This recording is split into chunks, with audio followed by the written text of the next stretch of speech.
খণ্ডিতভাবে deputy speaker চাচ্ছি না, আমরা চাই প্যাকেজ। জামাতের আমির অনেকটা বেকায়দায় পড়ছেন। এদিকে খবর হচ্ছে যে তারেক রহমানকে ডেপুটি স্পিকার নির্বাচনের ক্ষমতা দিয়েছে বিএনপির সংসদীয় দল বা এমপিরা। Altaf Hossain Chowdhury, air vice marshal অবসরপ্রাপ্ত আলতাফ হোসেন চৌধুরীর নাম এসছে, আরো কয়েকজনের নাম আলোচিত হচ্ছে।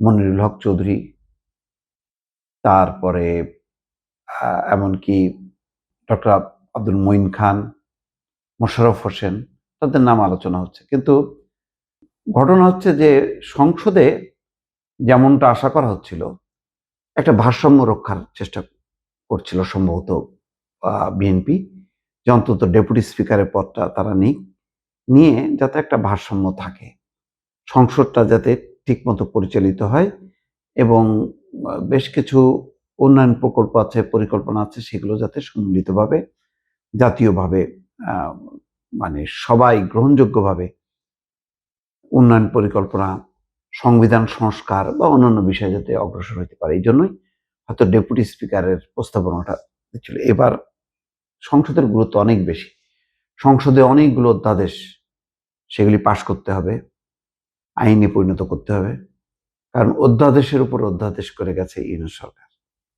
সেগুলো আইনে পরিণত করতে হবে, প্রয়োজনে বাতিল করতে হবে।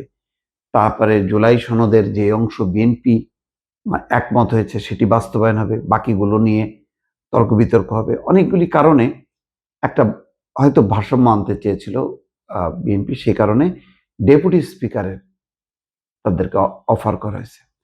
কিন্তু জামাত একটু কৌশলে তারা বলছে যে খণ্ডিতভাবে ডেপুটি স্পিকার চাচ্ছি না, আমরা চাই প্যাকেজ। মানে জুলাই সনদে যেহেতু বলা ছিল ডেপুটি স্পিকার, এখন জুলাই সনদের অন্যান্য বিষয়গুলো আলোচনায় আসছে না, বিএনপি এখনো বলছে না যেহেতু যে সেগুলো আমরা বাস্তবায়ন করব, সেই কারণে আলাদাভাবে শুধু ডেপুটি স্পিকারের পদ জামাত নিতে চায় না।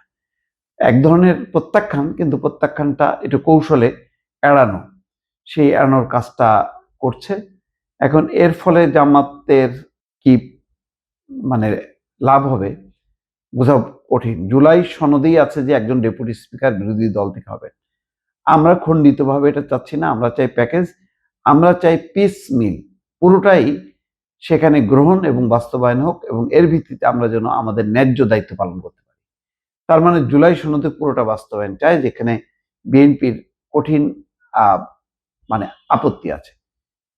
জামাতের আমির বলছেন সরকার আমাদের সঙ্গে যোগাযোগ করেছে, কথা বলেছে, আমরা তাদের ধন্যবাদ জানাই। আমরা চাই জুলাই সনদের সংস্কারের প্রস্তাবগুলো পুরোপুরি বাস্তবায়িত হোক, এর আলোকে বিরোধী দলের যতটুকু পাওনা আমরা ততটুকু চাই, এর বেশি চাই না।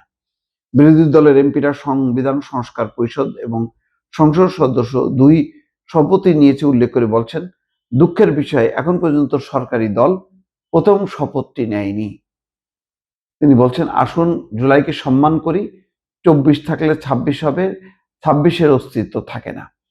যাক, এগুলি কথা বলছে। এখানে তো বিএনপি বলছে যে তারা জুলাই সনদ, গণভোট, ওইটার আঙ্গিকে সংসদ পরিচালনা করবে না। নির্বাচিত সংসদ সদস্যরা সংবিধানের আলোকে যেহেতু নির্বাচিত হয়েছে, ফলে সংসদ যেভাবে সিদ্ধান্ত নেবে সেভাবেই চলবে। তো এইসব টানাপোড়েনের কারণেই হয়তো জামাত আরো বিতর্কিত হইতে পারে, বা ট্রাপে পড়তে পারে, বা একটা ফাঁদের মধ্যে পড়তে পারে যেখানে সমালোচিত হবে। সেই কারণে হয়তো আস্তে করে ডেপুটি স্পিকারের যে প্রস্তাবনাটা দেওয়ার কথা ছিল তারা সে থেকে সরে এসছে। দর্শক।